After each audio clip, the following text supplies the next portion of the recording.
नमस्कार, मैं हूं आशुतोष। आप देख रहे हैं टेलीकास्ट न्यूज़। देश भर में लोकसभा चुनाव की सरगर्मी तेज है। ऐसे में तरह तरह की बयानबाजियां चल रही हैं और कयासों का दौर भी जारी है। ताज़ा मामला ये है कि बिहार के मुख्यमंत्री नीतीश कुमार क्या सचमुच बीमार हैं या फिर उन्होंने बीमारी का बहाना बनाया है। दरअसल 14 मई को मंगलवार के दिन प्रधानमंत्री नरेंद्र मोदी ने वाराणसी में नामांकन किया है। उस नामांकन प्रक्रिया में एनडीए के कई दिग्गज नेताओं के शामिल होने की उम्मीद थी। ऐसा हुआ भी।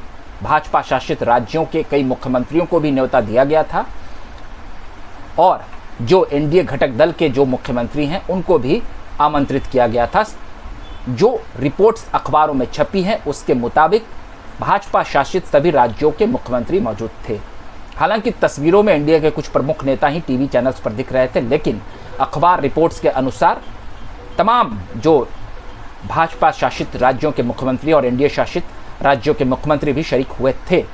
इस नामांकन प्रक्रिया को काफ़ी बड़ा और बृहद बनाने की जो योजना थी, उसके तहत अमित शाह ने रणनीति बनाई और प्रधानमंत्री नरेंद्र मोदी के नामांकन में एनडीए के दिग्गज नेताओं को निमंत्रित किया गया था। बिहार से भी पूर्व मुख्यमंत्री जीतन राम मांझी, लोजपा राष्ट्रीय के अध्यक्ष पशुपति कुमार पारस और लोजपा रामविलास के अध्यक्ष चिराग पासवान भी वहां मौजूद थे।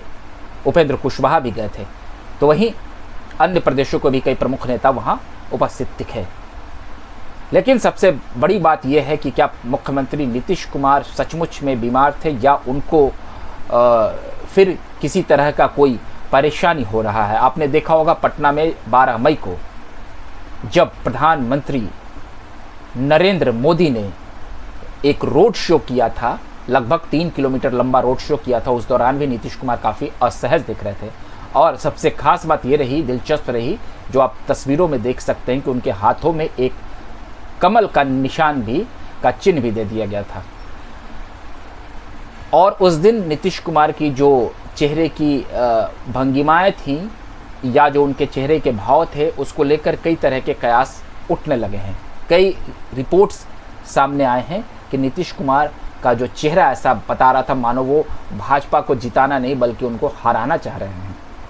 कई चुनावी मंच पर प्रधानमंत्री नरेंद्र मोदी और नीतीश कुमार के एक साथ प्रचार की संभावनाएं थी, लेकिन उन संभावनाओं के बीच लगभग अगर 2 मंच को हम छोड़ दें, 2-3 मंच को छोड़ करके प्रधानमंत्री नरेंद्र मोदी और नीतीश कुमार एक साथ चुनावी सभा भी नहीं कर रहे। लेकिन क्या नीतीश कुमार वाकई में बीमार थे? हो सकता है, क्योंकि उनकी मानसिक स्थिति और बीमारी को लेकर जिस तरीके से आए दिन चर्चाएं चल रही हैं।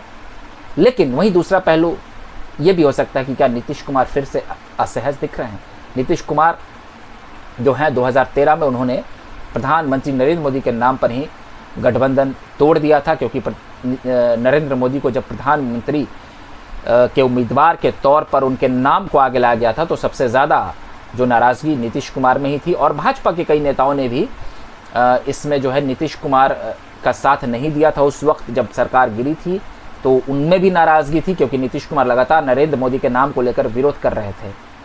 फिर नीतीश कुमार एनडीए का हिस्सा हो गए 2017 में और फिर 22 में वो वापस चले गए थे और पुनः फिर वो एनडीए का हिस्सा है। लेकिन नीतीश कुमार के नामांकन में शामिल नहीं होने को लेकर तरह तरह की आशंकाएं उठ रही हैं। और अब ऐसा देखा जा रहा है कि बिहार में भी भाजपा जो है अब अकेले दम पर सरकार चलाना चाहती है और बनाना चाहती है। भाजपा ने 2 अपने वरीय नेताओं को यहाँ डिप्टी सीएम भी बनाया है। तो आने वाले समय में लोकसभा चुनाव के बाद निश्चित तौर पर बिहार की राजनीति में कोई बड़ा उलटफेर हो सकता है।